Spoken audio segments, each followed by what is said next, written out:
You become what you practice. And, that's, well, and this is something I learned as a psychologist. And I think maybe it was part of my temperament to begin with. It's like, if you put off fights, they don't get better, not usually.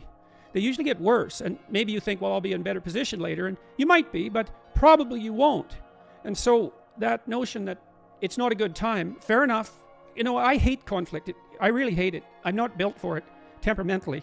But I've learned through painful experience, I would say, and not least as a clinician, that when you see the elephant's trunk under the rug, you can infer the rest of the elephant. And it's going to get bigger as you feed it with your stupidity and your withdrawal, and you let whatever it's feeding on continue. And it's extremely dangerous. You see this reflected in ancient mythology, actually, quite nicely. In many situations, you see that in the Mesopotamian creation myth, where a dragon grows in the background, essentially, that threatens to swamp everything.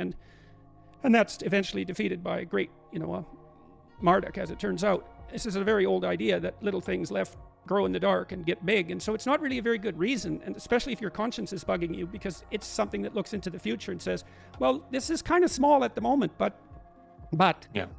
Yeah.